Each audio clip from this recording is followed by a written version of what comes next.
Welcome home. Welcome home. Welcome home. Welcome home. Welcome home. Welcome home. Welcome home. Welcome home. Welcome home. Welcome home, everyone. Welcome, citizens.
Exceptional Radio.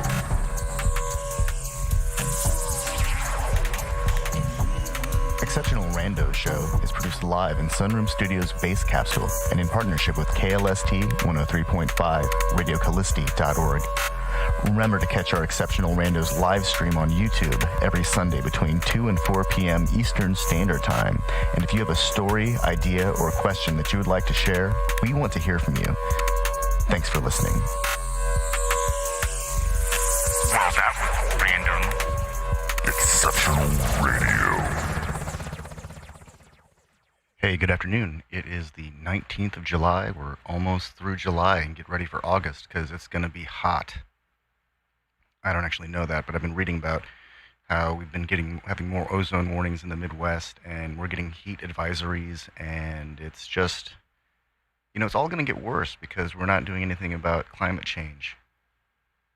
That's the big white elephant in the room, and I think that the dialogue about it has kind of fallen by the wayside. We're holding steady at like 420 parts per million CO2 levels in the atmosphere. And that is bad. That's a number that is higher than it's been for all of humanity. And we know this because, those troublesome ice core samples that they take down in Antarctica and in the Arctic and in Greenland, and crazy times we're living in. Well, Americans specifically have a difficult time focusing on more than one problem at once. So I'm not surprised that the climate change discussion has kind of fallen to the wayside in that, a lot of right-wing people are incapable of actual logical framework comprehension. So they'll, use the fact that we aren't discussing climate change as proof that climate change was a hoax in the first place, because as soon as COVID came in, people stopped talking about it. So it's this circular logic that makes them actually incapable of understanding logical frameworks, because they are actively trying to undermine them, pretending they're trying to understand them. It gets back to that same line of logic that, came, what was ever the foundation of those questions that the show ended with last week, on the last episode, those people aren't actually trying to figure out the questions. They're asking those questions with the intention of trying to be a horrible attempt at being facetious, and in the process, not actually trying to understand the things that they clearly don't get. Yeah, it always just blows my mind sometimes. We've got mountains of data, and it's all at everyone's fingertips. It's ready. It's out there. And it's not even that hard to understand. You can pretty much get it just by reading. I think that's the part that blows my mind the most.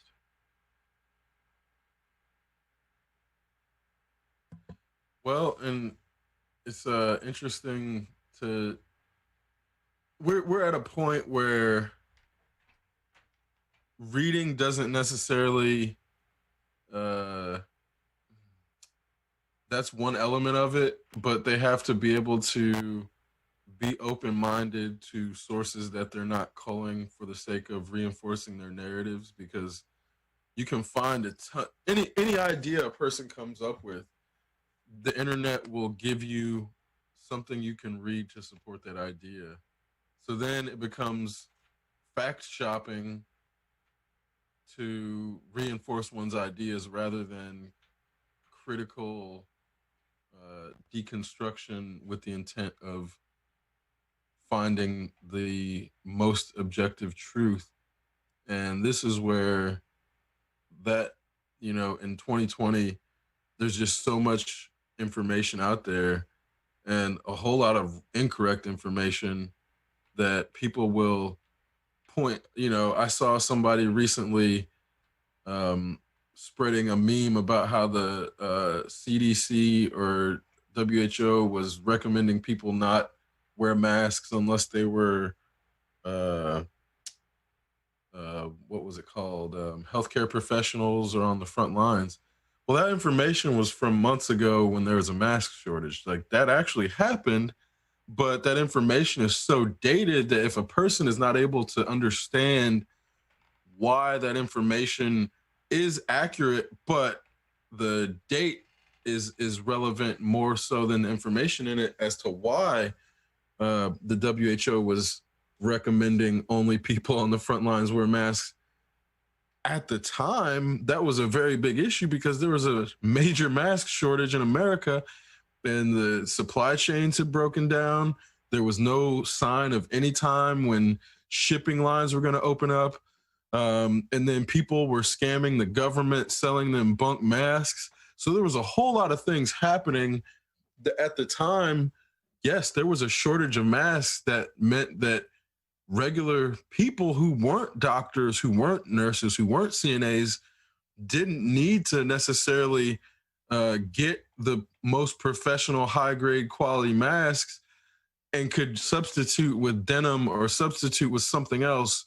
In the meantime, when the country was trying to figure out the shortage, that's a very important caveat to assert. This information exists, but the whole reason it existed is because we weren't prepared for the population to get the masks because the doctors needed them at the time.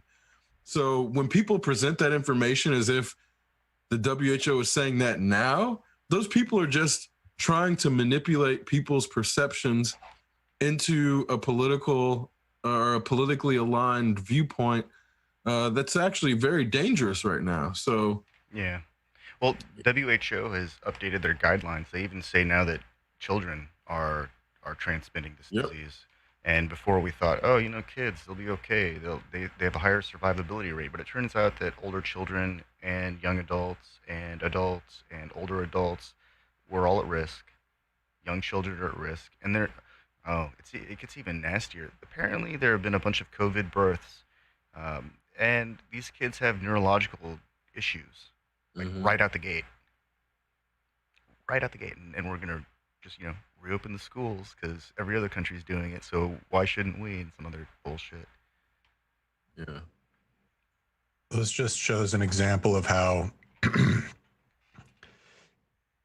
in order for people to feel comfortable with the decisions that they're making, they feel like they have to convince everybody else around them as much as possible that they're correct, instead of living with the outcomes or living with the fallout of their own individual choices.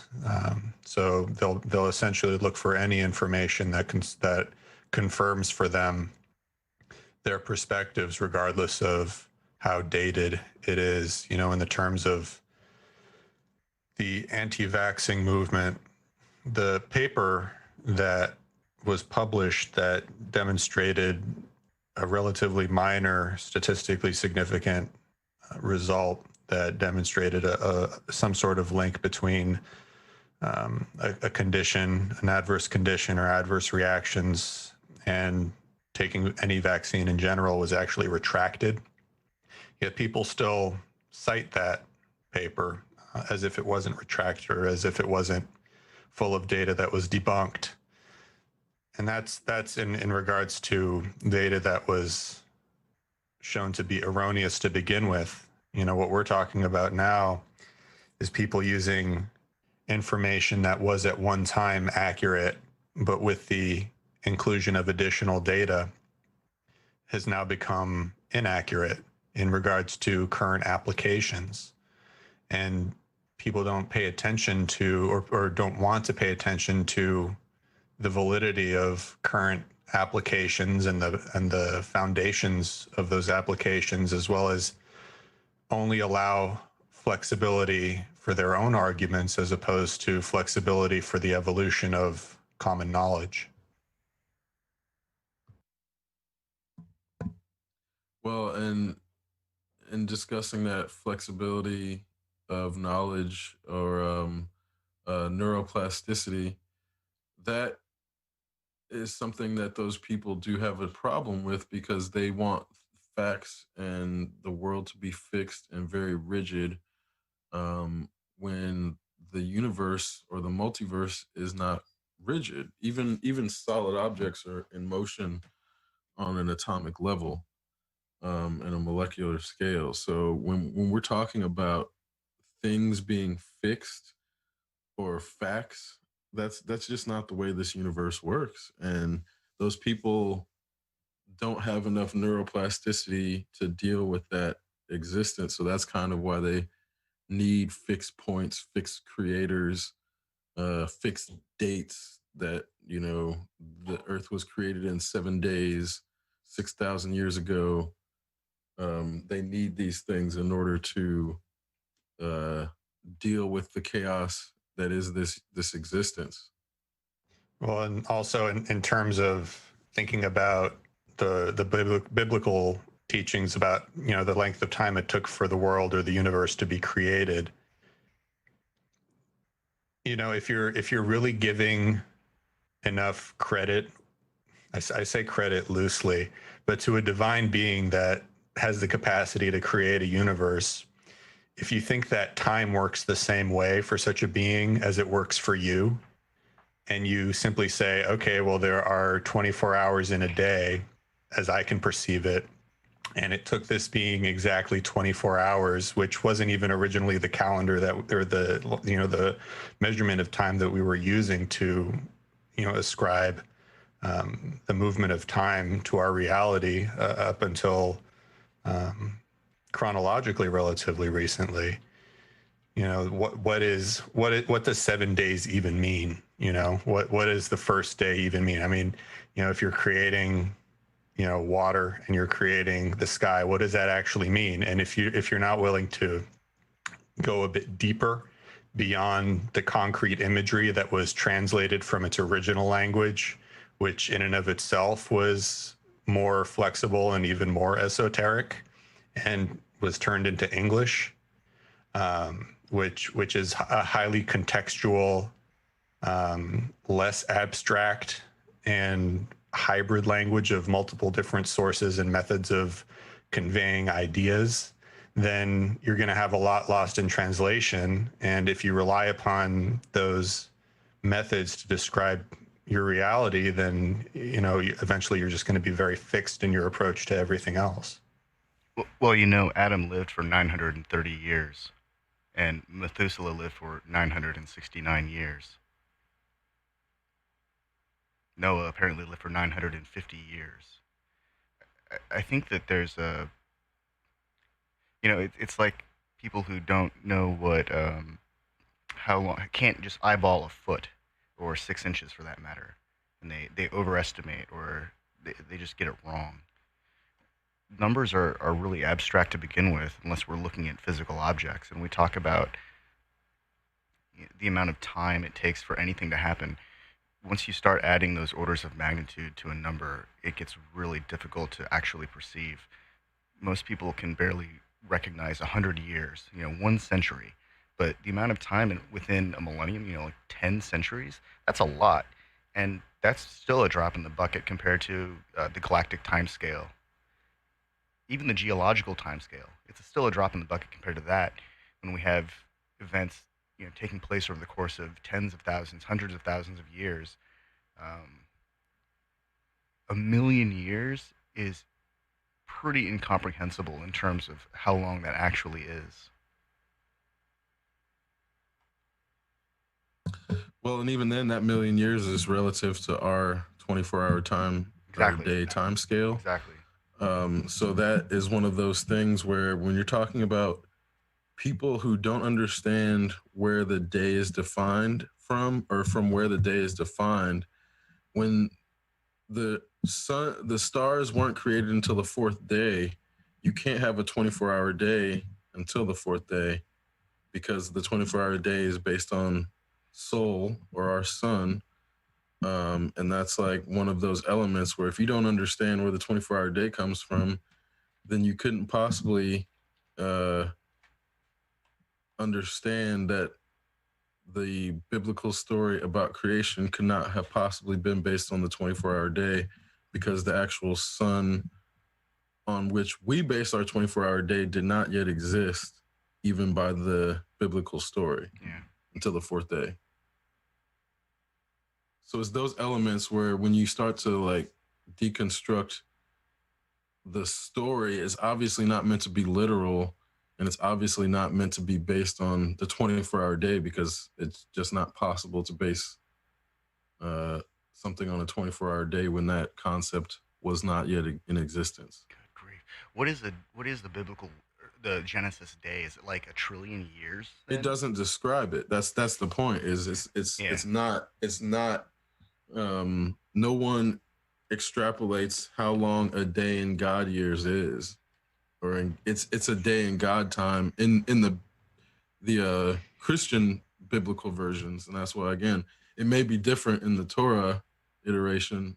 So in the Torah, it's events based, basically, and I know that there is a lot of Talmudic and Kabbalistic study about the passage of time and the nature of reality and the connection between the physical and the spiritual, and essentially how, the physical aspect of reality was created in order to essentially be gradually more and more elevated and revealed to be a part of the divine. So it's intertwined, but it's covered in certain respects. So if you think about how, and from a physics standpoint, you think, well, if everything appears fixed and yet it's always moving and it's made up of energy, that that in and of itself is, if you didn't have any understanding of physics or mechanics or quantum physics, then if someone were to witness something like that, or to witness the release of energy from an object that appeared to contain no energy, then that could be considered an elevation event. But going back to creation, I mean, if there's the heavens and the earth, or if there's the sky and the water, I mean, that's one event. And, is the sky and the water occurring on just the planet Earth? Or, because it basically says, the world was created, but, does the concept of the world relate to every single planet in the universe? In which case, at what point in the process did, Earth arise, or was it all done together? But we know from geological study, and we know from astrophysical study, and other studies of how planets are created and how they move and how celestial bodies move within the universe, or the known universe, that these celestial bodies were created at different times relative to one another. So, what do these events mean? And, if everything was dark and then all of a sudden, God said, "Let there be light," and there was light, what does that actually mean? Like, was there just like no visible light in the universe? Was there no like red shift or blue shift in the universe? And then all of a sudden those physical characteristics were added to the equation? Like, what do things like that mean? So it's all very events based. I mean, and even then, I don't know why people have to be so obtuse about that interpretation, in that, why couldn't that just be the Big Bang? Why don't the things be synonymous, and have people just like conclude that those two things are synonymous? Even down to the notion that, the Big Bang was created by a Jesuit priest. It wasn't created by an atheist. So I'm assuming that Jesuit priest was trying to reconcile that passage and came up with the Big Bang theory. Because again, obviously understanding how the universe works, the light is going to come before sound exists. Mm-hmm. So there's not going to be any sound for the first light. So it's just going to be light. The Big Bang would be silent as fuck. That's interesting. Is there even can you if a tree falls in the forest, do you hear it if there's no light reflecting off of it? No, I'm just kidding. If a tree falls in the forest, it makes a sound. Obviously, we're talking about in the vacuum of space where no sounds exist unless it's on a localized level at with a gravitational mass. Like sound just can't exist in vacuum of space. Oh no, it has to 100% has to vibrate in the forest. Something. That's why that riddle is very homocentric in that on a planet that has an atmosphere, there is no question of if the sound exists. That's like a very homocentric riddle that clearly has an answer. As long as there's something to vibrate, there's something that can be measured in terms of sound. It just depends on the frequency that it occupies. Exactly. And that's why you have to have a medium. Solar bodies do make noise. It's just on a localized level where that's why you can then go measure like the frequencies that the sun is putting off or the Jupiter's putting off. And now we have what the sounds that those bodies make. And it's like there was a previous understanding that there was no sound in space at all, but that's not true. It's like our understanding of sound in space has changed to the point of now the way that those things are described with the light coming first and then the word, basically that's like the shock wave that ripples through the universe. If you aren't super obtuse about it's like people want to use the literal translations that the literalists are working with to then be obtuse about how they look at these things to ridicule them, when if you just look at them in a way where it's like, well, what are they trying to express here? In the same way that the Hindus express the Om as a word but simultaneously energy, it's like if you extrapolate that in like if you try to be like, what are they trying to express if they're not being literal, then this is like the first wave is the photons, the second wave is the shock wave. And the shock wave is what connects everything, because then all of the particles and the solar, I guess we could call it amniotic fluid or amniotic dust that has then been distributed, starts to be connected by this ripple that starts to then expand and contract in not necessarily uniform manner, but in an equilibrium across the entire universe, which then starts to act as if it's an organism, which then starts to become what people call God. So again, it's this way of trying to explain things when you don't have the proper concepts on that scale. So then you try to apply the scale that you understand to then extrapolate what you believe happened. Because again, that's where all of those things describe effectively the birth of a universal being or body that is then connected to all of the things that exist within it. But there's no need to be super literal about it being a live human with a beard. And I think that's where Christians get too literal. Yeah, there's definitely an Abrahamic tendency to turn things into a bit of a patriarchal representation in the physical sense. But in Kabbalistic Judaism, there's like a male aspect and a female aspect of just about everything, including somebody's relationship with divine energy. There's always going to be like, and I think, the terms male and female, again, can, they merit further explanation and exploration, because when you say things like male and female, what do you mean? Does it mean like, is it a physical interaction?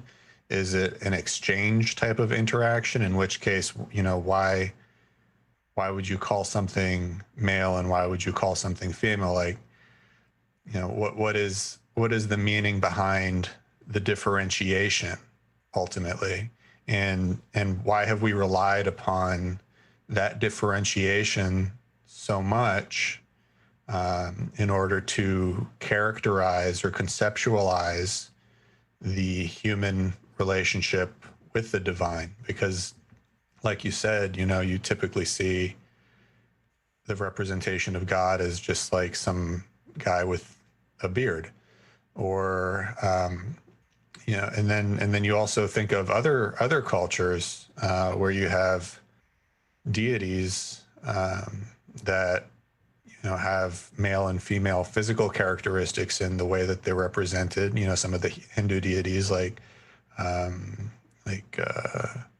Krishna. Krishna is typically represented in a male form, but I think perhaps upon further examination there may be even more facets to a being like that. And I haven't done a lot of reading specifically on those types of traditions, but I feel like just those concepts of gender are just so far more complex within any particular religion, and humans tend to use them to control outcomes or have sort of a myopic, limited perspective on the role of identity in terms of interacting with one another and interacting with the universe. In Taoism, they just accept that the universe existed and seek to find balance.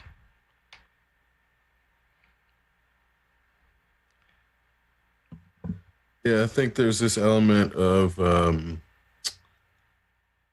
in Christian, especially civilizations, to very much have a focus on the masculine and feminine as being separate, to then frame the original sin as being mostly associated with the feminine, and then the divine as being associated with the masculine, whereas other religions definitely don't go to that.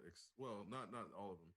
So again, there's this element of balancing the masculine and feminine, where there's a lot more balance in other religions. In that, in Taoism, for example, I know, the seed of the man is supposed to be sacred, and that's where you get this whole I forget the name of it. It's not tantric sex, but there's this sex where you don't, like, basically the man doesn't give this seed to the woman because he's trying to keep his life energy, and that's where it's like this whole ritual around it where you don't. It's retaining your chi. What's up? It's retaining your chi. Yeah, exactly. So there's all these things where it's not even just Western Christianity that makes the man the most divine, but there's I don't think Taoism is as anti-feminine as Christianity is, in that's where there's I don't even know if there's a counterpart that's the equivalent for women having their life force stolen by men, because I think it's 100%. I don't think that's true necessarily. I think the women can have their chi stolen, but it's not like through fluids, whereas the males is directly through fluid loss, and that's where it's that one's a very literal interpretation, whereas again, Taoism just doesn't hate women as much as the one that puts all the original sin off on women. That's just a woman hating religion out the gate that just really doesn't, it doesn't really let up. Yeah, I think it's tough to think of Eastern philosophy truly as religion. They're not.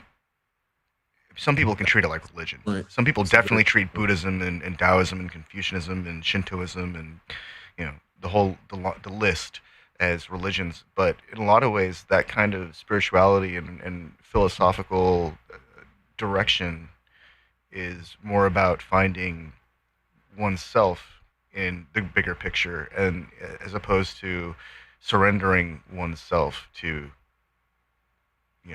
the all-knowing He who is I am. It's actually a great articulation in that, that you can't. It's very difficult for Western viewpoint not to call them religions when in fact they're really not very much religions or mostly philosophies. And that, as you said, some people practice them religiously, but it's not really accurate to call them that. So I think that's another. I think that also might be another difference as to why it's not as difficult for people of those philosophical viewpoints to be more fluid with their adoption and ability to interpret things to coexist. And that's part of it, is like those things teach more about coexistence and fluidity in order to coexist than the one that's like, you're responsible for you at the end of the day, and when you go to heaven, you're gonna have to face up for your sins and your sins only. That's a very different viewpoint. Well, And then sorry, go ahead. I was just gonna say, in Buddhism, you get reincarnated. If you don't do it right, you get another chance to prove that you can get into heaven, and that's kind of nice that there's a forgiving religion out there that's not quite so hell and brimstone or fire and brimstone, or spending eternity like just in some dull place because you didn't figure it out on Earth. I just don't think that's. I think we're all energy, when it comes down to it, and somehow we exist in this physical form. Maybe we're here until we figure out that this isn't everything out there. Maybe that's the balance of the universe that Taoism seeks to achieve. Well, one similarity, I believe, between Buddhist philosophy and religious Jewish philosophy is I hear the concept of life is suffering very, very frequently associated with Buddhism, and that's actually not necessarily a bad thing. A lot of people are like, "Oh, life is suffering. That means that I'm just going to be suffering all the time, and I have to learn how to deal with it." But in essence, once somebody acknowledges that life is not designed inherently for everybody's comfort, and that everybody has struggles, and again with the whole reincarnation aspect, that someone may not really fulfill all of the pre-designed principles on the first go around, or even the 100th. I'm not sure how many, if reincarnation is continuous, or is it just stage gated or dependent? So you're talking about the Four Noble Truths, and this is fundamental to Buddhism. And the first truth is that life consists of suffering, pain, and misery. The second truth is that suffering is caused by selfish craving and personal desire. The third truth is that selfish craving can be overcome. And the fourth truth is that the way to overcome this misery is through the Eightfold Path, which is right view, right intention, right speech, right action, right livelihood, right effort, right mindfulness, right concentration. And, there's a lot of similarities to this and virtue ethics, which come over 1,000 years later, I think, or 1,000 years after after Buddhism. Maybe more. Right. So I see some similarities philosophically between that and Judaism, in the sense that one of the concepts, or one of the driving forces of just living life is for a human to toil or to simply struggle, and that's simply something that people are going to do. Like there's always going, no matter how comfortable your life is, no matter how wealthy somebody is, no matter how catered to somebody is, and again, on the other side of the spectrum, it becomes more clear, it becomes more apparent. But there's always going to be some struggle. There's always going to be toil. And that is one of the fundamental purposes of living a human life. And then we combine that with self-nullification, or the nullification of the ego, to our highest abilities. And then we compound that with continually seeking to perform acts of kindness. I was wrong. Virtue ethics and Buddhism emerge on Earth around the same period of time. Yeah. I was thinking of what's his name? Of Mill, John Mill, and his whole utilitarianism stuff.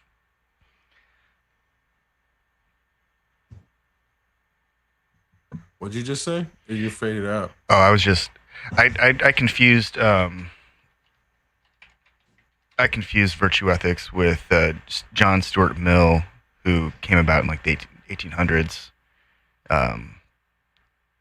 Because he was all about utilitarianism and empiricism, and for some reason my brain also conflated that with virtue ethics. But now that I think about it, virtue ethics start way, way back with Socrates. So yeah, there's definitely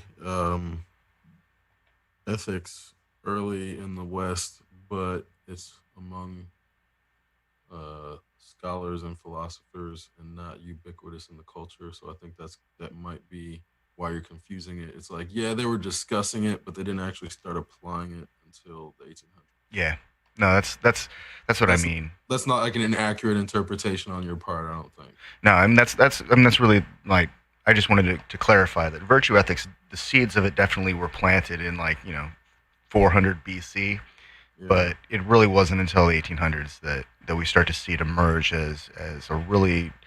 Well, even then, I don't even think when like you could search the first literal, like the first resurgence of ethics in literature. I think it's like, I want to say the 16th century when it actually starts to become ubiquitous in literature as a concept. So it's not even even the notion of ethics in the West is something that's like only really discussed among small circles. Yeah, it looks like you got to be a philosopher or somebody who is actively studying it to even be a part of that. Like, it doesn't even really appear. It appears in the 1800s with Kant, basically. Mm-hmm. Yeah. Or the 18th century. Yeah, because there was like the Renaissance and then the Enlightenment that like start to lead to those discussions in the West, which is why it's in the West they start to frame it as if, the Islamic Golden Age didn't exist. So then you can basically start discovery with the Renaissance and the Enlightenment, and that's kind of why when you learn it in the West, it's really, they're just trying to cover up for the fact that the people weren't being ethical, even though ethics had existed for a long time. So like, well, the philosophers were really just discussing the best form of ethics. So the people were just not being ethical while the philosophers decided which was the best form. Of course, they hadn't figured out which one was the best yet. Yeah. So that's how they frame it in the West.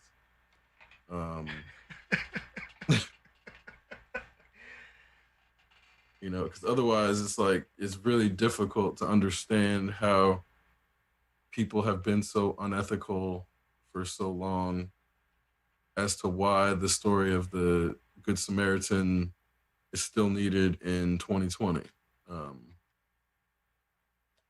Ethics are, I think of them as an invention in that empathy. I don't know if it's innate in everyone. So in that same way, ethics obviously aren't innate.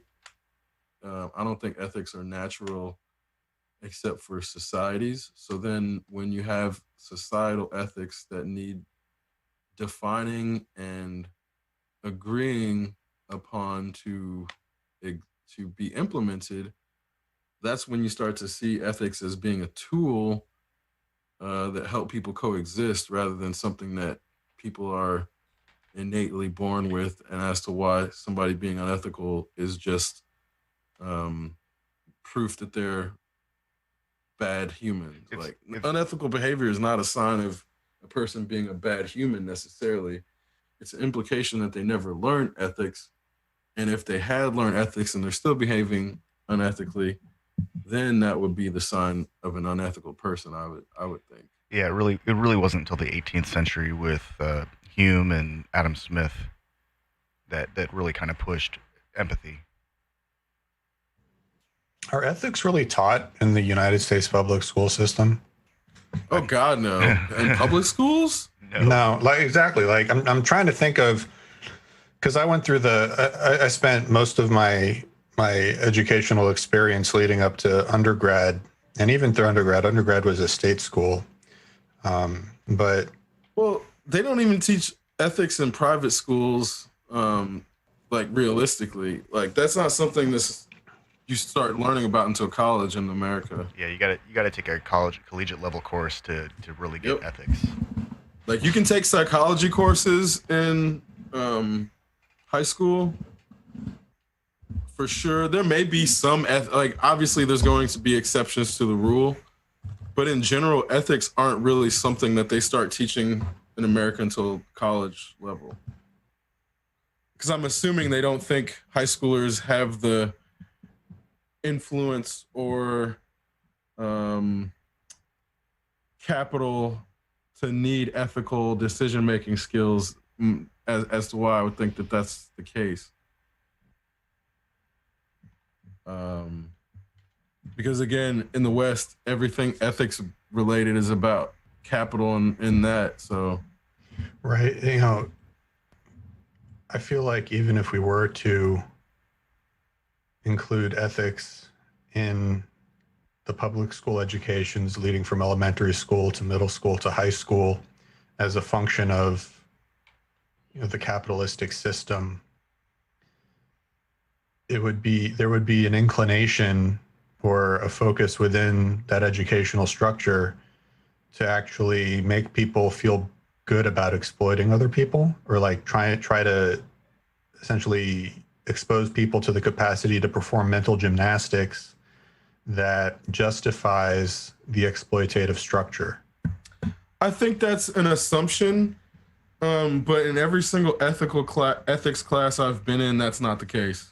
So it appears that they do teach ethics at North Central High School, I believe in Indianapolis, and the quota that I've received is ethics are what you do when nobody's looking. That's how they teach it. Which I think is a pretty interesting reduction, but actually, Metropolitan School District of Washington Township. So there are some places that are teaching. That's good. You mean like fucking bravo, straight up.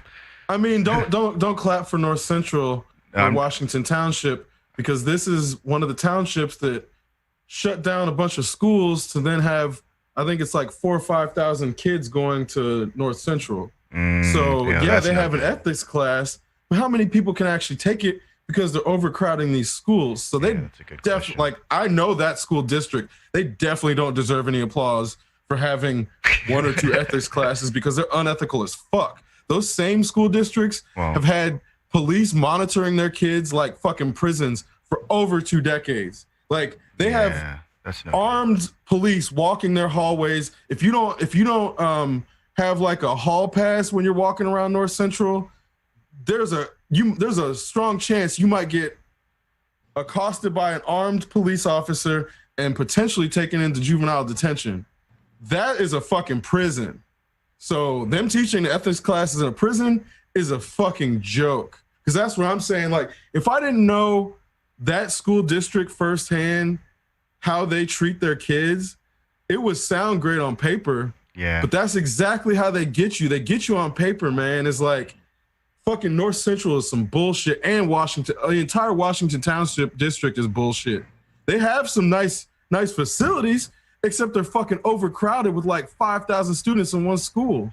Yeah, I went to public school in Washington Township as well, and I can attest to that situation. So I'm not bullshitting. We have somebody who went to Washington Township on the show right now, and that township is specifically fucked up. Yeah. For all the reasons I just stated. And it's like there's racial tinges to it too, where the black kids get way worse treatment. And those are the kids that get shipped off to juvie for fucking walking around without a hall pass. What was interesting is when I was going to school there, and it was at a school that again had 4,000 or 5,000 students in it.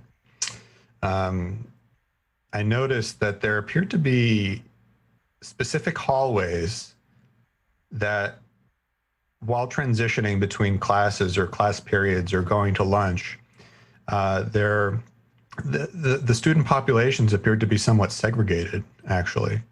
And in regards to the police presence, yes, when I was going to school there was at least one armed security guard or police officer who was on premises. Yeah, they had a whole didn't they have like a fire station, and there was a whole bunch of shit that was on premises because there were so many students. I want to say they might even have a small police station. They might not have it anymore, but I think when we would have been in high school, I want to say there was a police station like straight up on campus. And they were not hesitant about using that shit because they would, it'd be almost every week where, yeah, kids get in fights in high school, but because they had armed cops there, those kids would immediately go to fucking juvenile. Whereas down the street at Park Tudor, if kids got in a fight, it got moderated, is what happened. It got moderated like kids getting in a fight. And that's where I was right down the street where, then other way, Broad Ripple, they straight up had fucking barbed wire around that bitch. Broad Ripple was straight, that strip, like if they were covert about making North Central into a prison industrial institution, Broad Ripple was straight about shipping fucking black people straight to the jails. Cause I'm saying, when we were in high school, that shit had barbed wire around the fucking football field like it was a goddamn prison, and they were not ashamed about hiding it at all. Same with Arlington High School. I could point to a number of high schools that just straight up had barbed wire around it and had armed people on the premises. Cause like I don't think North Central had barbed wire everywhere. I think they had it in some places.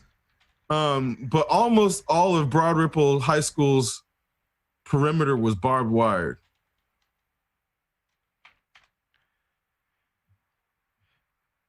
It looks like we've got somebody who wants to call in. We're waiting for you to call in now.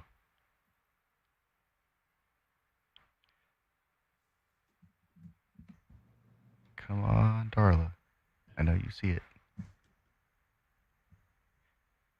Yeah, but going back to the quality, I feel like without going through the curriculum that everybody went through individually and experiencing what it was like to go to each class, I can't say a whole lot about everybody else's educational experience, but in that system, I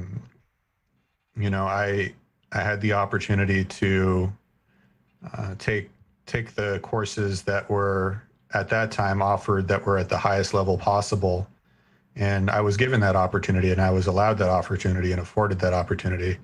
But it's like a multi-systemic construct within the overall framework of a complex. Okay, so we've got a caller. It says Darla Kogan. She's one of our listeners. She went to Metropolitan School District of Washington Township. She's alumni, class of '98.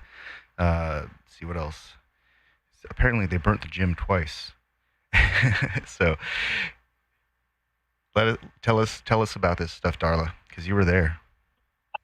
Yeah, so I started North Central. I'm third generation Washington Township, and they renovated in 93, 94, the gym. So in 94, 95, a construction worker had gone to lunch and set down his acetylene torch, and it caught the wooden curtain that had just been freshly shellacked on fire. And we all had to be escorted out, and we left for the day. Well, the second time the gym burnt down was my senior year, 97, 98, 99. And it was an intentional fire. Someone had set fire to, and I know who it was. He was wrongly accused, so it wasn't him. But, yeah, they, again, escorted us all out. We had to wait about a week before we could go back and get in any of our belongings because it was considered a crime scene. They wanted to investigate. But the junior year was the year that they installed internet, they installed cameras, they installed paid security, which was off-duty officers that were supplementing. And so you had students that were broken into different factions that would fight. I watched Donnie Heidel get taken off in a stretcher because of fights. So you had people coming to school with razor blades. You had people coming to school with, we didn't have guns then. We settled it with skateboards after school in the parking lot. It was definitely a reason why those things were instituted. It wasn't just criminal culture being instituted into scholastic institutions. No, so it's funny you should bring up Donnie Heidel because I was actually good for him in high school. So I know Donnie was off the chain back then, but Donnie was not, how do I say this? Donnie was not out murdering people. You know what I mean? Like there's a level. No, he was defending himself. You're right.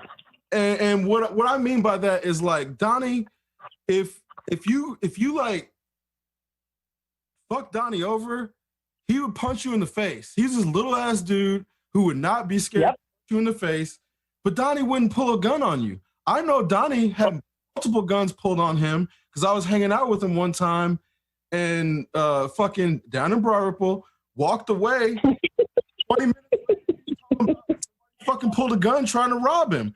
So this dude, I know exactly who you're talking about. And when Donnie is out fighting in high school, it should be treated like a high schooler fighting, not bring in the cops. And that's where, again, like, this is my thing.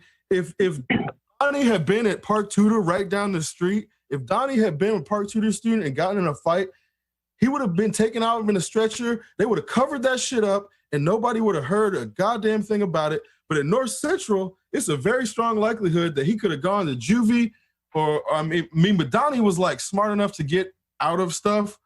But if it wasn't like somebody who was smart as Donnie, their life was over because they made a bad decision in the fucking cafeteria as a 16-year-old one day.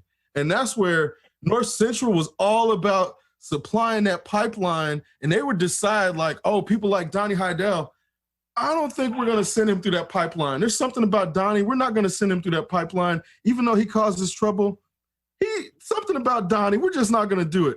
But old Jamal over here, fuck Jamal. Jamal's getting hauled off by the cop. And that's where you know firsthand that that's how they did it in a way where it's just funny you should bring up Donnie because, again, that's like, I know exactly who you're talking about because he's like, I haven't seen Donnie in probably 6 years now. But because Donnie never got put in the prison industrial pipeline the way they were shipping other students, he turned out great. Oh yeah, he did. He turned out to be a great human being that contributes to society because he got a chance to like get his little teenage angst out and not get hauled off to jail every time he fucking acted out. And that's kind of where that is a perfect example of somebody who just needs time to like get that shit out, because they're not actually trying to hurt anybody. Like Donnie was not a malicious individual. He never tried to hurt anybody.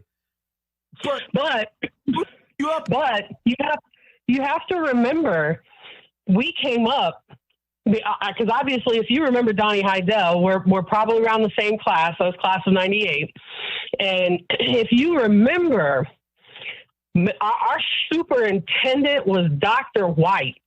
And don't let listeners, don't let the name fool you. He was a great, in my opinion, upstanding example of a human, period. But don't let the name fool you. That man was black, and his wife worked at the Human Resources Department, and they were very good friends of my family. And if you remember correctly, that man would take us into the auditorium, and he would sit us down and he would separate us, boys and girls. And I was on student council. I was on stage crew. I was in thespian. So I got to hear both sides of his conversation to the boys and to the girls. And he would bring the women in and he would sit us down and he'd say, "You are all beautiful ladies. There's no need to act like this. There's no need to fall into the trappings of what society is going to push you into." And then reversely, he would do the same thing for the boys. He would say, "You are beautiful young men. You are handsome young men. There's no need to act like this. There's no need to push yourselves into these boxes. You can do whatever it is that you want to do." And shortly after we graduated, Dr. White ended up leaving to go take a position at IPS. So things did, you're right, change a bit at North Central High School. But while I was there, they let us institute the GSA, the Gay Straight Alliance. We never had Gay Straight Alliance. We were never able to. I had to find 2 administrators that would be willing to give their time and support the group, and I had to come up with a manifesto. I had to do some work. They didn't just hand it to me. And because of that Gay Straight Alliance, we've now had a transgender that was prom king. That would have never happened before. Right. Yeah. No. I'm not trying to take away from North Central because they've definitely been pro LGBT for a very long time. But I'm also pointing at IPS, especially in the districts, more so than individuals. Mainly, I think it was Esperanza Zendejas? I think that was who came in. There was like someone who came in and basically started shutting down a bunch of schools. I think they shut down, was it Warren? Or they like closed something that was in Warren Central or Warren Township and started shipping them. And they shut down multiple schools and started shipping more kids to Pike.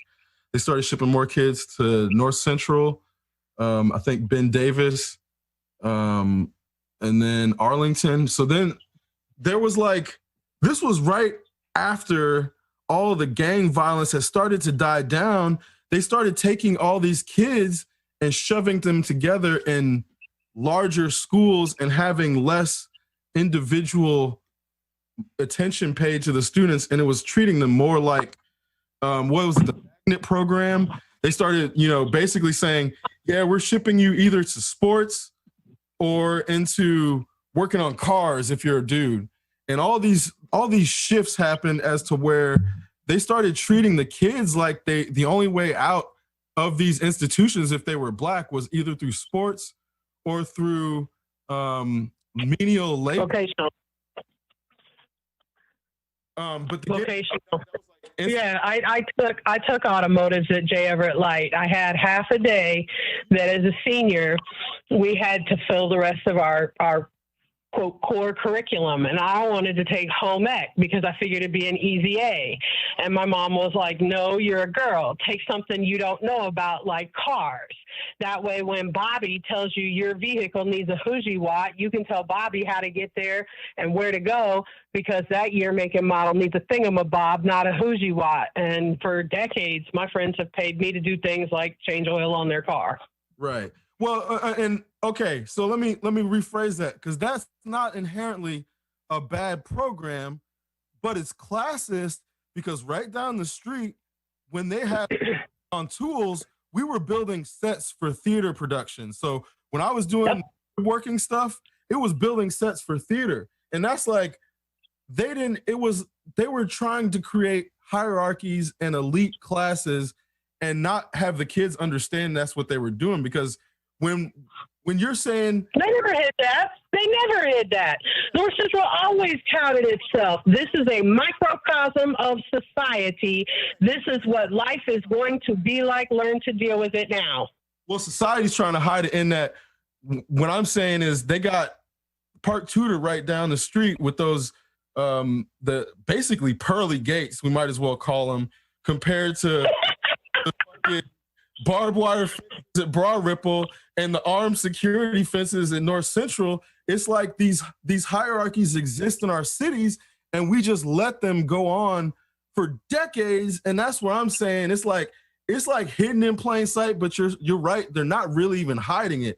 And that's kind of where I don't like to point at individuals, more so like the institutions are what to me is creating the problem. Because again, like you're saying, you were working on cars, and then your mom like is giving you the right push, whereas then society's trying to push you into home ec because you happen to be a woman. And there's all these things that are contradictory as to like what pushes society forward and what actually is just like progress theater. Because I think we have a lot of progress theater and society's not moving at all. Whereas if you had equal opportunity for kids to be working on cars, and it wasn't just about, oh, this person is going to North Central, so they're most likely going to end up working on the person at Park Tudor's car. That's how they siphon kids. It's like, and that's why, yeah, you get paid to work on your friends' cars, because society needs dependence to make it so that now it's like, if everybody had the same capacity to work on a car, who would get paid to work on cars? Well, my mom was always supportive in the fact that not everybody is going to be good at everything.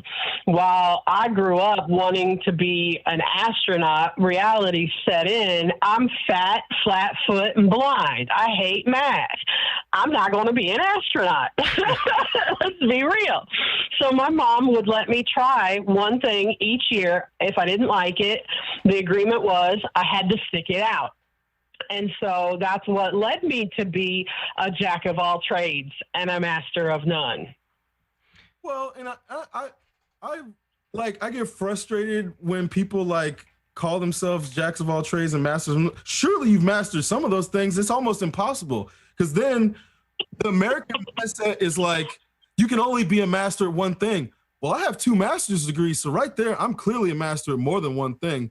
So like, the issue becomes, in America, it becomes difficult for people to fathom that someone could actually become a master of multiple things. Because when you're trying to be an astronaut, you were trying to apply your capacity to master multiple things, because astronauts have to be masters of almost things in order to be on you're in fucking space with 4 other people sometimes, and you guys have to work together to potentially fix something that happens on the exterior of your habitat. And there's only 4 other people, so you can't call fucking Roto-Rooter. You have to be a master of doing shit. You can't call the fucking company. You have to be a master of that shit. So when you wanted to be an astronaut, you wanted to be a master of everything, but a Western society's like, nope, you got to pick one thing. And that shit frustrates the fuck out of me, because when you look at like Star Trek and the starships, it's like, yeah, you have people who work in medical and you have people who work in engineering, but they're fluid. They're all smart enough. Like Catherine Janeway, she was the captain of the fucking ship, but But if she needed to go fucking work in engineering, she could do that because she was a goddamn physicist.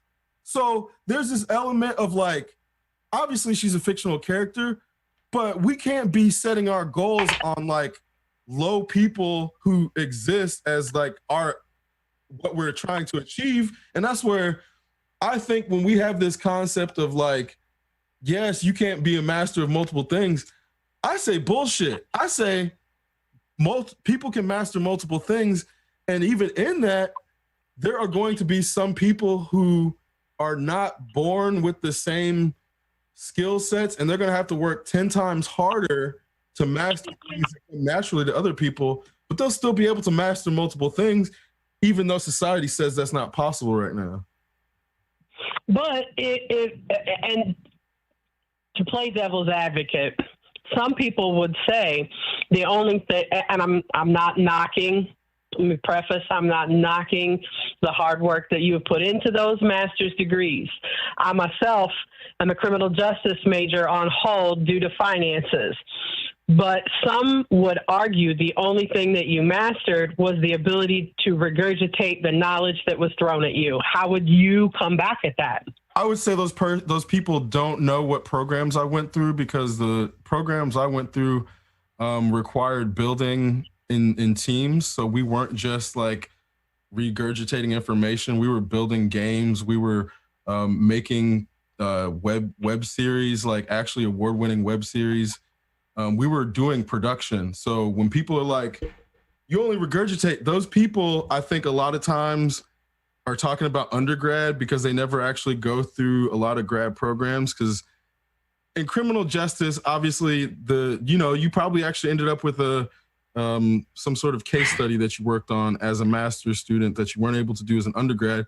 Because guess what? Undergrads don't know what the fuck they're doing, so they can't touch stuff of importance. I don't think that those people have even finished their. I don't think those people have even finished their undergrad, because part of the process of getting through undergrad is going through the psychological changes that occur as you go through the process, and that means that there's a shift in the way that you think. There's a shift in the way that you approach everything. There's a change in the way you perceive the world around you, and so. When I hear people say things like it's regurgitation, all I see is, a lack of commitment or a lack of actual completion. Because the reality is, once you finish just an undergrad program, once you finish that, it changes everything about the way that you've been looking at life.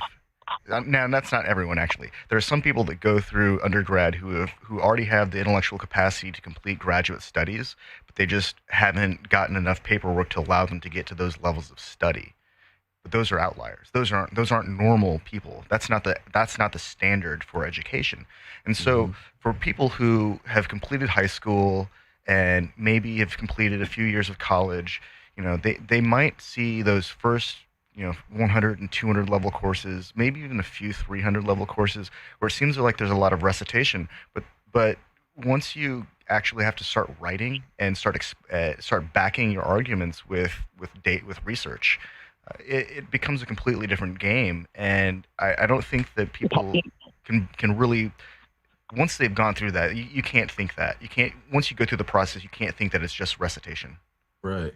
Well, on top of that, let me add further. What ends up happening in undergrad is it is a lot of regurgitation and recitation, because what is being proven is that if someone is given a set of information, then they have the capacity to take in that information and understand it in a way that they can then spit it out without copying someone else, aka plagiarizing. So if you can take in information and give it back to me in your own words, that gives me the indication that you actually understand the concepts. So what ends up happening is your undergrad degree proves that you're able to understand a bunch of concepts through regurgitation and reiteration. So the degree isn't just to regurgitate, it's to prove you understand the concepts that you are regurgitating. So then when you're actually asked as a graduate student or someone in higher education to start coming up with ideas, you actually have to go back in those fields to understand what has been put forth before. So you don't just come and say some idea that got put forth 20 years ago, thinking you're saying some revolutionary shit because you haven't done a literature review.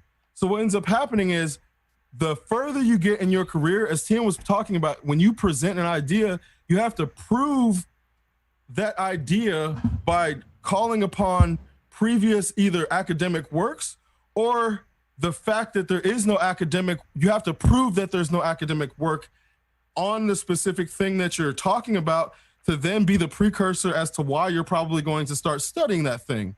Because academia does not want ideas to be retread over and over and over for hundreds of years. So there is a means and method as to how people don't end up talking about the same shit until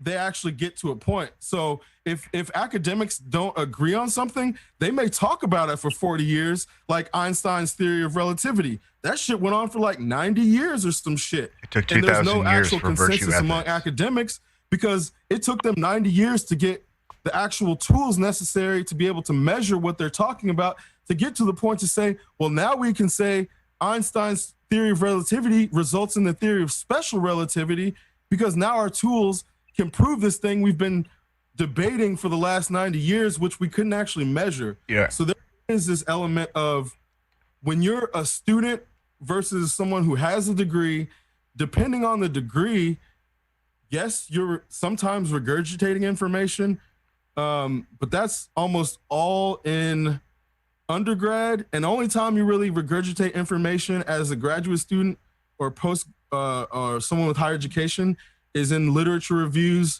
to set up your further research or to validate the need for a further point. That's almost the only time you're going to be regurgitating, because regurgitating is plagiarism.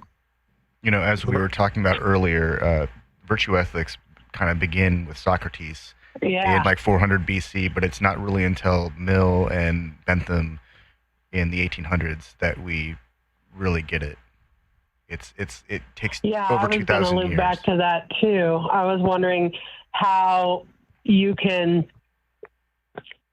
correlate ethics and societal ethics and societal virtue into education when you have those different microcosms of society. That's, in my opinion, how you end up with those differences of the pearly gates versus the barbed wire. And even in a barbed wired society, you have criminal justice systems that offer those programs for higher education that will offer those master's degree to reduce the recidivism rate. How do y'all feel about that? Well, there are a variety of approaches to higher education, as well as the process by which people are led up or guided or funneled towards higher education. And when I say higher education, I mean undergraduate and graduate studies, and then ultimately also through PhD studies. There's a function that can be applied to an educational program, even starting in high school. But if we just talk about undergrad and grad school, called experiential learning.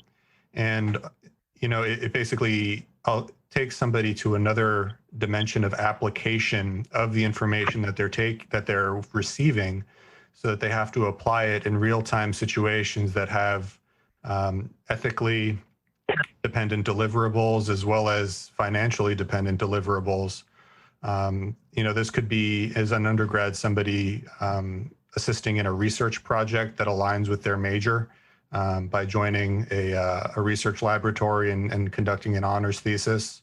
If somebody is studying engineering, it could be doing the same thing, or perhaps, I know that there's a lot of competition for opportunities revolving around things like internships and co-ops, but these are tools that can be more widely distributed, and the discussion as to how we can more widely distribute them and make those opportunities more equitable is something else. But if we're just talking about the capacity to synthesize and then subsequently regurgitate information, that's something that can be countered through experiential learning. And on the master's level, what Chris was describing of building systems or building things that are going to be utilized by other people, and then the thought processes going into designing those systems for user interface are in and of themselves forms of experiential learning. So by incorporating the interactions of others, or the perceived or projected interactions of others, with the work that you're going to be putting out, that adds to an additional level of information retention, as well as an evolution of the understanding beyond simple regurgitation. To that point, I think that's a great general description of it, because and I think it starts to, obviously you should start bringing people in as early as possible, because when we did it, one of the best parts was I was the leader of a team of undergrads. So I think I had 4 people that were on the team that I was the head of, and it was my job to make sure they produced. So it's, when you have this, at IU, they had so many programs of this type in different schools. One of the business school teams, they made I forget the name. I think it was like King Go or something. They came up with an actual calzone company that was selling out like real calzones, and they did it for I think it was a semester, and then shut it down because it was only for a project. It was like they went long enough to make it successful, to prove that they did it, but they didn't need to go any further because it was just for a project, and they didn't actually need to make the money on the company. Shut it down. So, looping back to North Central, I remember when our economics class had us invest in portfolios and stocks, and teaching us about bonds and things of that nature.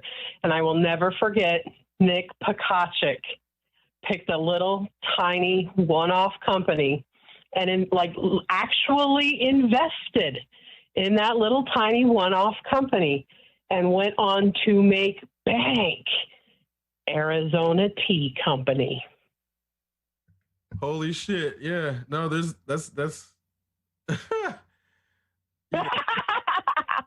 funny, because we did the same thing, but everybody, all the people at Park Tudor, not all of them, most of the people at Park Tudor were already rich. They already had their fucking trust funds. So again, it's like, when I didn't have a trust fund, so when I'm in the class with all these kids who have trust funds, I'm not thinking to start investing then.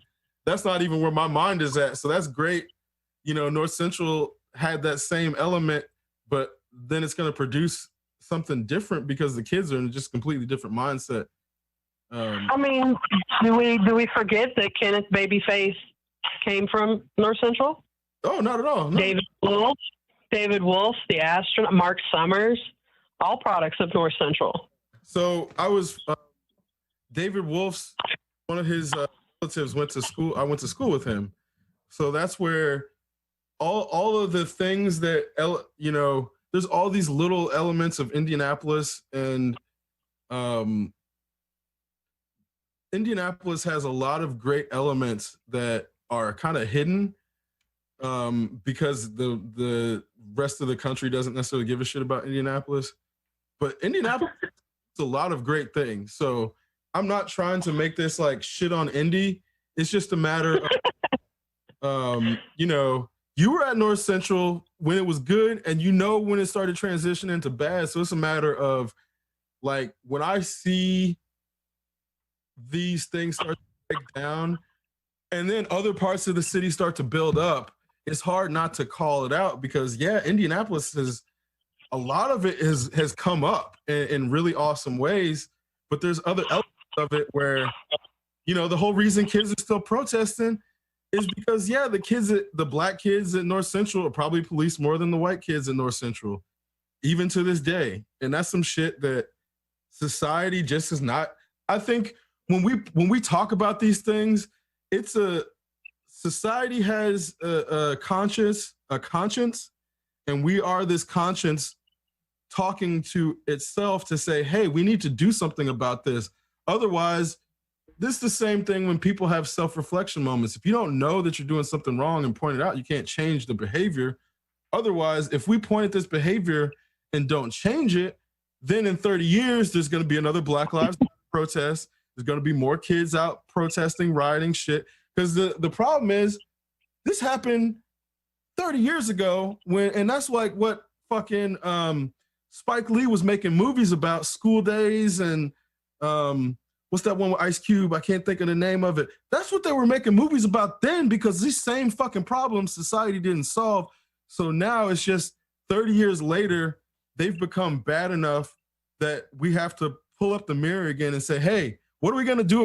Are we going to try to solve this inequality again? Because I see North Central has a budget that they put towards policing, and then I see these police disproportionately being sicked on Black kids. I see we've made progress on the LGBTQ front. What about Black kids? Like, you know, oh, and I completely agree. Well, I will never forget being in one of the things I did love about North Central was they would offer a class called intrapersonal relationships. And it would teach you how you deal with not only yourself, but with other people. It was almost like an introductory psychology, or like an introductory socialism class, poli-sci type setting. And there were many days that I would end up taking over the conversation of class because the teacher had no experience. The teacher had no knowledge. The difference between empathy and apathy, I don't know and I don't care. She cared a lot. She just couldn't relate, so she would end up letting the students lead the class. And I was fortunate enough that I recognized, being white and woman, I'm able to hide my minority a lot better than some of the brothers and sisters I have in our minority fight. And I would sit there and tell people, look, I may be gay, but I don't have to worry about being told to drink from a different water fountain, or you're not going to use my toothbrush because you can see my minority. You have to remember that's how people were treated 50, 60 years ago, even to this day. And the fact that we fight for equality doesn't mean that someone else gets less. This isn't pizza. You're not cutting it up and I get more than you do. It's equal. And so people in power never willingly hand over that power. And the thing about technology and time is, people given enough time forget history. And I believe they say those that forget history are doomed to repeat it. But when you have rich white men writing history, it's hard to learn something that is omitted. That's spot on. And I think that is one of the very reasons that we end up discussing some of the inequalities that have been omitted by the people that are writing the narratives, because this isn't just history. You know, this is the daily news. So when we get a story about a fight breaking at Tech High School, or a fight breaking out at Warren Central, and you see a bunch of Black kids being made to look like thugs and hooligans, but you don't hear the story about the fight at Park Tudor, and you don't hear the story about the white kids. You know, they didn't run the story about Donnie get fucking stretched, taken out in a stretcher, because that don't fit the narrative that they're trying to create to then make people fall into these patterns. Because again, that's why I think it's important to keep talking about the now, to discuss what's happening, to discuss, oh yeah, we've come a long way on this and this, but we need to move up on here and here. And that's where I try not to like lambast parties that don't deserve it. But when we have issues that have not been changed since you and I were teenagers, that shit gets frustrating as fuck. And that's kind of... I mean, how do you think old school folks like the gentleman that just, what was his name? John Lewis. Yeah. How do you think he feels? when you got Republicans openly mistaking him, quote unquote, for Elijah Cummings, that's the same shit when somebody posts a picture, R.I.P. John Lewis, and they actually post a picture of Elijah Cummings. That's that same that person by their preferred gender. That's that same person that refuses to learn a person's actual cultural pronunciation of their name and wants to make up some nickname for them because they don't want to be bothered.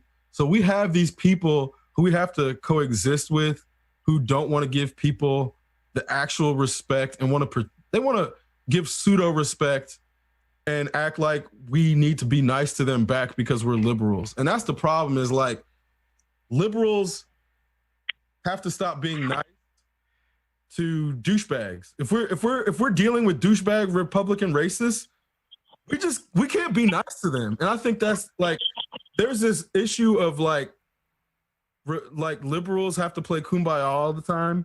And that allows us to be pushed around by the people who are anti-LGBTQIA and the anti-Black people, the All Lives Matter people, because they're trying to tell us we have to be nice to them because we're liberal.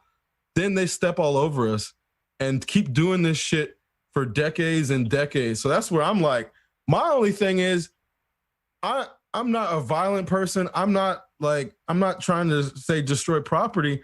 I'm saying we got to call these people what they are when they're being like they are now, instead of trying to act like we got to play kumbaya with them. I think it was Marco Rubio and Dan Sullivan. But what about the people that change party lines so they can effectuate change from inside?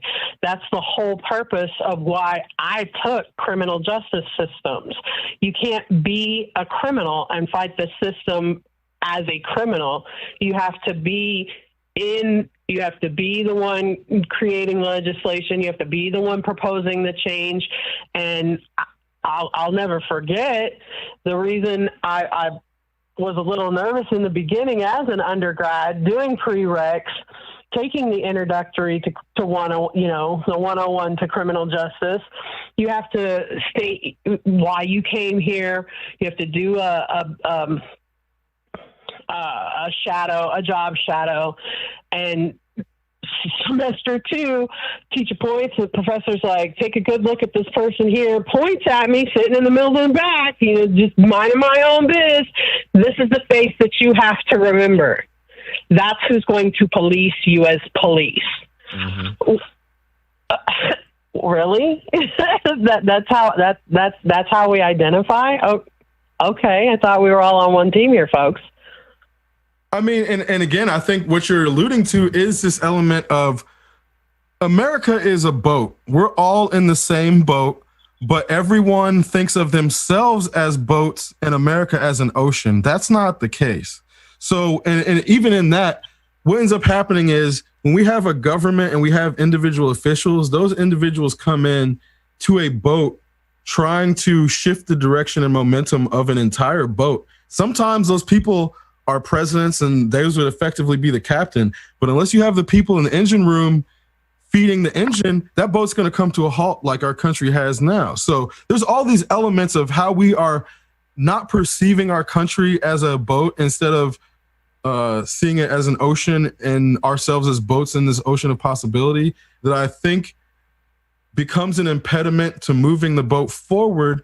And in that, when you're talking about how do you change the momentum of the boat from within it, I'm not sure you actually can. I think you have to actually get off the boat and build a new boat. Maybe that boat is connected to the other one. Maybe it's like a dinghy that you then slowly let the rope off the old and then go.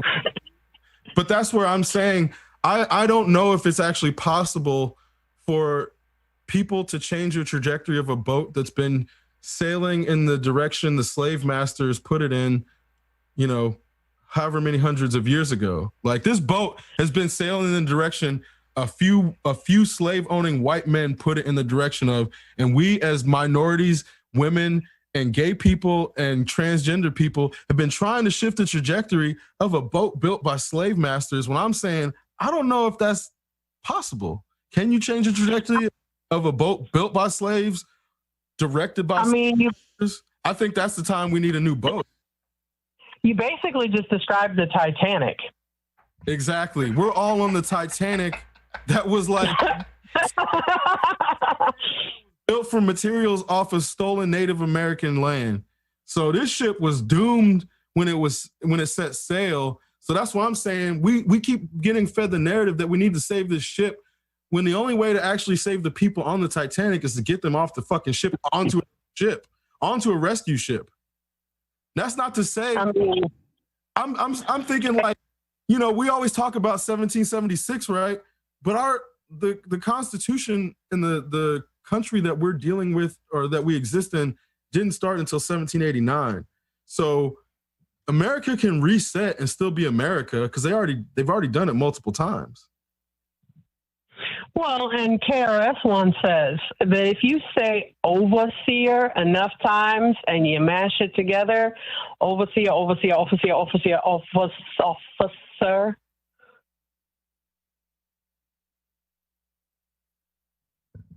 Yeah, I mean, you know, there's a lot of shit that KRS-One said that he was one of the first people to point out that before Obama got elected, the left wing was rioting in the streets and they were holding the right wing accountable. That's when we were protesting Iraq and protesting Iran and any sort of military involvement. The left wing was out in the fucking streets protesting that shit. Obama came in, all that shit stopped. Everything that the left wing was doing, they're like, oh, let Obama do it. Let Obama do it. While he's steady bombing people in the Middle East, left wing, well, hold on. We got to see what he's doing. Meanwhile, he's perpetuating military industrial from inside the machine, assuming he's trying to change it, not able to shift the direction of the fucking boat. He gets out of office, does not take any blame from the left for any of the military industrial shit that he did. He did a bunch of it. Now we act like Obama didn't happen. All of the ACA stuff that he implemented, taking 2 fucking years to do it, is almost all starting to be undone because the left wing let up off of the actual left wing. And that's one of the things that when KRS-One pointed that shit out to me, I was like, fuck, what the fuck happened? What the fuck happened to the left? They stopped, obviously they're back in the streets for Black Lives Matter. But what happened to Occupy Wall Street? And that's a rhetorical question because, I mean, obviously it got subverted by the CIA or some other agency and fucking it withered away for various reasons, not just the subversion.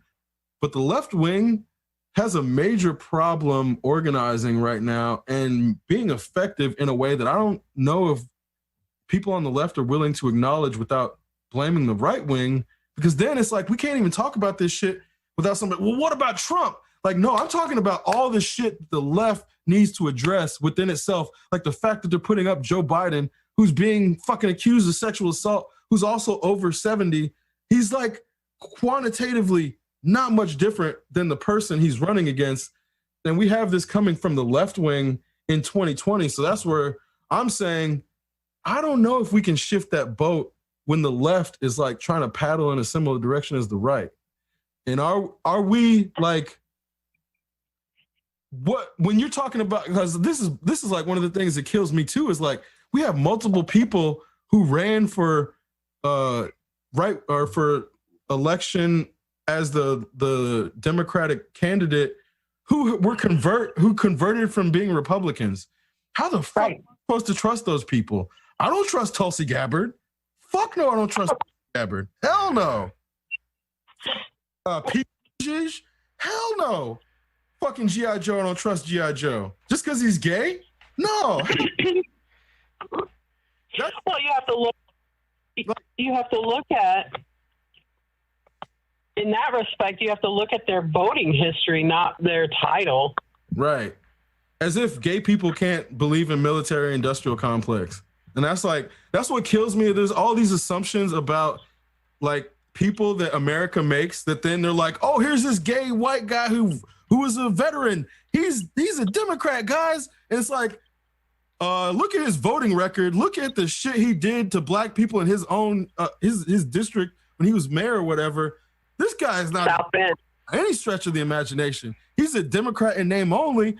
I was not born yesterday, so don't try to pull the wool over my eyes and wave his gayness in front of me as if that's supposed to like just get rid of his fucking voting history. And that's the shit that the left wing was now doing. That's where I'm like, what's happening here? Well, and that's what I had interjected with Tien in a previous episode. Left wing, right wing, it's all the same damn bird. And back to KRS-One. The only reason we even call it a bird is because that's what we were taught to call it. What if the bird doesn't feel it's a bird? What if that bird thinks it's an ooga-looga something or other? We don't have a word for it because our voice does our vocal cords don't allow us to make that sound. Or we haven't evolved yet enough to know how to make that sound. Yeah, I think that's the same thing. We just can't make it. We can't physically make the sound. It's like all the stories of Cthulhu, where if you actually said his name, it would drive you insane. But we can't actually say it because we lack the physical structures. And the whole two wings, same bird principle. I mean, by dividing into two wings of left and right, and that's perpetuation of division within a society. And then the bird becomes the representation, essentially, of a collectivized division of thought processes and goals within an overarching society, which we've described previously as a boat. So what's important to consider is what is the root cause of the perpetuation of a divisive mode of thought, and what are the root causes and the inherent roadblocks within a collective consciousness of a subset of the population that prevents a healthy integration from occurring and a willingness to listen to opposing viewpoints and to apply rational, well thought out and well researched data within the realm of flexibility and evolution of accuracy to what's being discussed. Well, a house divided is easy to conquer. And for too many centuries, people forget that the way the king was able to rule is he had serfs. And to keep the land, you had to pay your tax. And if you didn't pay your tax, you lost your property and became a slave. It was all an illusion of freedom. And when the system, the hierarchy system came on that boat with all of those people, and it was rebuilt and restructured, it was never really restructured. If you look, we still pay a tax. We just don't call it to the king, and we're still serfs. The only difference is we are a little more privileged in our stance as a country, as a society, that we're able to have nice, beautiful, green, lush lawns instead of crops. Because a sign of austerity, you didn't have to use your land for crops. You could have topiaries. I love it whenever 3 months we get back to neo-feudalism. So as you are in an oppressed minority demographic, old enough to remember Don't Ask, Don't Tell being a stance. So what I'm starting to wonder is, from the perspective of someone in an oppressed class, especially in the LGBTQ community, do you believe that, like, I have often wondered if lumping together sexual preference and sexual identity had negative long-term repercussions in a society that was not good at nuance. And then further, I'm wondering, have you seen any point of diminishing returns for what we see as defining individual identity, to the point whereas one of the things I've noticed within the LGBTQ community is a lot of tension between cis lesbians and trans women. And what I'm wondering is there something to that is a residual of I don't know, like I know that tension is there because they addressed it in Sense8, so I'm not imagining that, but I'm trying to figure out from someone in the community who I have a chance to ask, from your perspective, over the course of time, how do you see putting together sexual preference and sexual identity having affected that conversation, and does that have a long-term net positive or negative impact on your existence? Oh, well, I remember being young, having long hair, and I'll share pictures later, wanting to cut my hair. And people telling me no, even to this day. Why'd you cut your hair? It's so pretty. That's what you deem as beautiful. Beauty is in the eye of the beholder, and I behold her all the time. I think it's beautiful. I don't feel that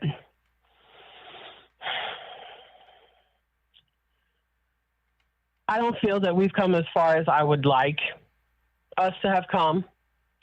I feel that it's sad.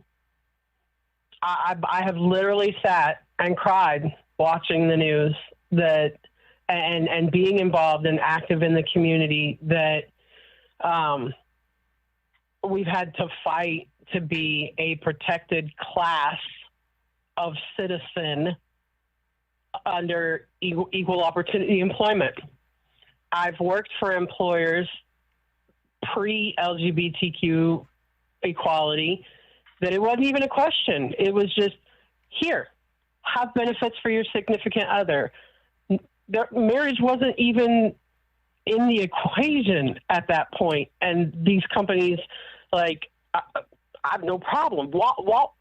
Walgreens, late 90s, early 2000, here, have partner benefits. That blew my mind. And then you have the transition to marriage. You have the transition to same-sex partners. Why wasn't it considered before? Money. If a major company can recognize that supporting a minority group of people will net them large amounts of profit, dollars make sense. There's a huge market for DINK, dual income, no kids. Prior to marriage, prior to adoption equality, a lot of us were DINKs. A lot of us were dual income, no kid households, so we had huge amounts of expendable cash. And if I see a company that's going to support me and my equality and my fight for that, I'll give them my dollar if I can show myself through research. Where do they donate politically? Where do they donate charitably? Where do they do they give to IYG, Indianapolis Youth Group? Do they give to Chick-fil-A?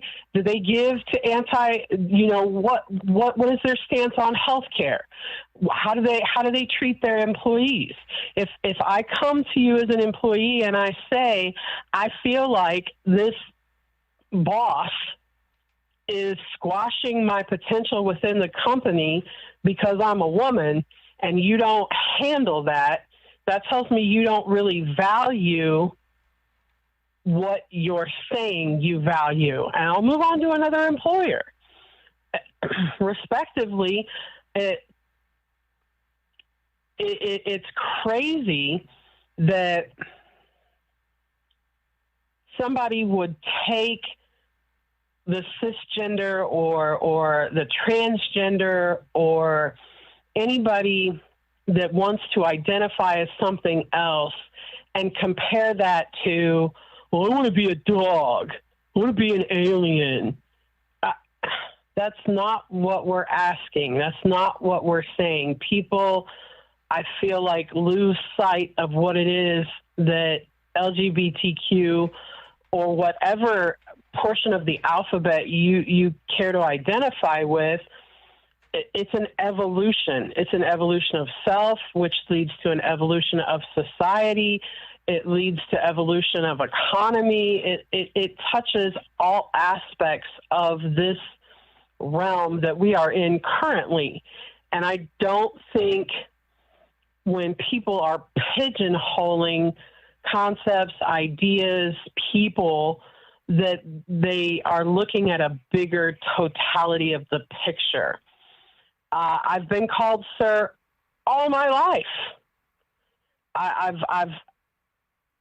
had traffic tickets where the guy knew I was a woman. He had my ID in his hand and still wrote me the ticket, called me sir, and handed it through the window, at which point I went to Marion County Auto Desk, and the black woman behind the counter reached over as soon as I told her my situation, grabbed that rubber stamp, voided that ticket, handed me a photocopy, and directed me to the civilian complaint department as she smiled and told me, have a nice day. It is a point of no return when you consider people that are stuck in that pigeonhole mind frame of, get me a noose. When I told my dad, who was actually my stepdad, at 14, that I was gay, his exact words were, that's nasty. You're not supposed to like what I like. You'd be hung in a tree at my age. Oof. That made me take a step back and go, Mom, you knew how he was raised. You knew how he felt. Why did you make me tell him that? Yet 30 years later, I stood over that man and watched him take his last breath, cleaned him, and watched him go into the ground and made sure he was buried proper because it was the right thing to do. I myself am liberated of all of that because it went in the ground with him. Other people, like my significant other, when they decide that makes sense for them, that they're ready to be honest with themselves, it can be difficult no matter what age. Once you realize that you're comfortable in your own skin to tell other people, I'm ready to take off this mask, this is who I am, not everyone's going to react the same. And so my other half was like, why do I, as a 40-year-old woman, have to go explain who I lay in bed with every night and why I lay there? Honey, have you had to go through this, and this in life? No. Then go talk to them. Are they still talking to you? Yeah. Go talk to them. At 17, the day I turned 18, I signed a lease, I moved out, and I have my own home. I had the 3 C's that I teach my son: car, crib, career. As long as you got 2 out of 3, you don't need the third. You can get the third. You got a car and a crib, you'll find a career. You got a career and a crib, you don't need a car. Make it work. So when kids would come to me and say, my mom kicked me out. At one point, I had 12 people living in a 2-bedroom apartment because I knew what it was like. Mm-hmm. And to this day, they still call me mom. They still call me dad. They have kids. They call me Grandpa Taxi. It becomes a point of no return when one man is willing to take another man's life. And man, by man, I mean human. Mm-hmm. That is where it becomes a point of no return.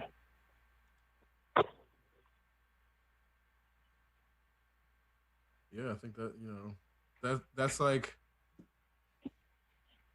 very on point in that's when we were talking about Donnie earlier. It's like, I know he's never crossed that line, which is why I would still consider myself friends with him to this day. And there's like lines people cross that they can't come back from. And I think that is an element of you said it earlier. You can hide your gayness if you so chose, but once it's out there, it's out. And that's where, whole reason I asked about don't ask, don't tell is because someone reminded me earlier this week about how, I guess even still to this day, like if gay people see each other in public, they'll be like, oh, are you family or something? Without to ask someone if they're gay without having to publicly acknowledge it. So there's all these things that go on around straight people that straight people aren't aware of because gay people don't know how they'll react. Even gay people don't know, honey. My significant other, her mother is an older lady from New York, and we were going to a mutual friend's wedding, and it was a lesbian wedding, and her mom's like, oh, you're really in the life now, huh? I went home. I'm like, oh, your mom's so cute. She's like, what'd Mom do? I'm like, she just asked you if you was gay. She goes, what do you mean? I was like, in the life. She's like, what's that mean? I was like, it's kind of like saying, no, she know him. He's light in the loafers. She's like, I don't get it. I'm like, well, just like some people are still stuck in their way of calling them colored people. It's a quote, polite way of saying, oh, he's a fucking faggot. Right. Yeah. She's like, really? I'm like, yeah. She's like, I've never heard that. I'm like, because you're just now getting into life. Yeah. And there's all that stuff that happens where until I guess you're in the life, you don't even see it or but it's going on all around. And I think that's this element of, especially when we have trans people, predictable cis, you'll have cis men attacking a woman because she's gay and she doesn't like men, and that's like a reason enough for some cis men to physically assault them. That's that illogical shit where that keeps gay people hiding their identities in some cases. So that's where that's why I was asking, like, in this context where, the left wing used to be the don't ask, don't tell side. I again, that's where I start to wonder if there's like if the culture of the left, the way it has evolved, the way it uses the way it affects change, I guess, like, do you see that being something that can continue? Because I'm not sure if sorry, go ahead. I definitely don't like my sexual identity being used as a voting plot point. I definitely don't agree with the fact that a lot of people forget that we had to fight. I mean, they were called the Stonewall riots for a reason, not the Stonewall, I'm going to take my butt home and vote. I think that voting points change as election numbers change. If an official sees that they might win an election by supporting a certain subset of group, I don't agree with that.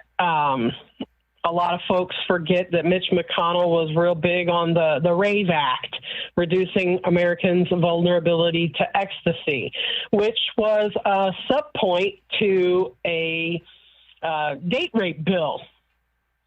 So all of these ravers that want to go out and vote for Mitch McConnell because it's not Mitch McConnell, Biden, want to run out and vote for Biden because it's not Trump. Let's not forget his voting history, folks. Or the fact that he lied about having a law degree and having 3 undergrad degrees and finishing top of his class in law school and a whole other bunch of shit. He got caught plagiarizing people when he was in college. Like, I mean, let's be really, really honest about it. We're talking about politicians, so of course they plagiarize. A lot of people forget that, or don't even know that the reason we use the pink inverted triangle It's a symbol from the Holocaust, folks. The Jews weren't the only. I'm not marginalizing how many Jews were lost in the Holocaust, but there were identifying symbols, just like the Star of David was given to the Jews. There were different camps, and depending on what you were labeled is what camp you went to. And the pink triangle is how queers were identified. And so in taking the power, like today's conversation is taking the power out of the word, oh, I can call myself a faggot, but you better not, I'll beat you. The pink triangle became that symbol. We were identified as queers and persecuted in the Holocaust with pink triangles, and it became a symbol of pride. When asked these last few months via text message to vote for someone, I have only had one campaign reply. I asked about equality. I asked about Black Lives Matter. I asked about protests. I asked about, and out of all of the campaigns, only one would answer. And when I asked about voting record, it was provided. And it was for the Indiana Attorney General. Out of all of these campaigns that are texting me, only one had clear, transparent, identifying information that they were willing to provide. I think, and I feel that is the type of politician I don't mind voting for. If more politicians were transparent, then I think more marginalized people would feel that comfort in coming forward and voting, because then they would know they're not just a number, they're not just a face, they're not just a vote. Votes and faces and numbers, when you have somebody in your face that refuses to give you a raise because or give you a position of authority within a company because they're afraid you're a man-hating dyke, that's a problem. And I've been passed over, and I've been in a situation where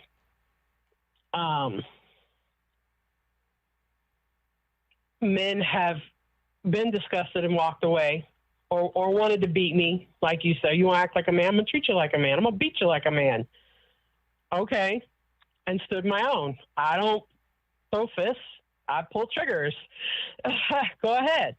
But at the same time, I get renewed by the men that go, well, maybe you could teach me something. What am I doing wrong here?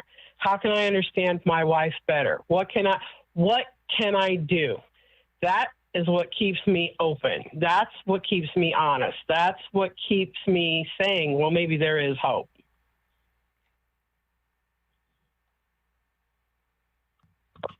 Yeah, because on that note, I think it's great to have someone who can speak to the experience of what we were discussing, and directly share your perspective and how you were affected in all these things. Because again, that's the only way to figure out how we can all do these things together to make it a better situation for other people. So I definitely appreciate you calling in and sharing your experience. That was very, very helpful to move the conversation forward in a direction that I think, especially when you have three dudes talking about something, we're clearly not representing all the population. So, well, I mean, let's not be confused. It doesn't affect just me. I have a son who's been raised by 3 women, and as a child, 6, 7, 8, he was a little confused. He would come home crying, and kindergarten.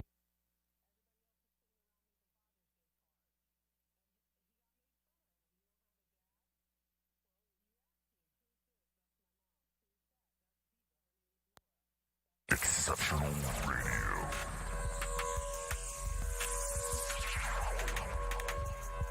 Exceptional Randos show is produced live in Sunroom Studios' Base Capsule and in partnership with KLST 103.5, RadioCallisti.org.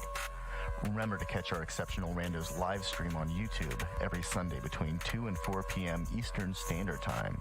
And if you have a story, idea, or question that you would like to share, we want to hear from you. Thanks for listening. Wow, that was random. Exceptional Radio. This is DJ 27. Get ready for Beat Juice on KLS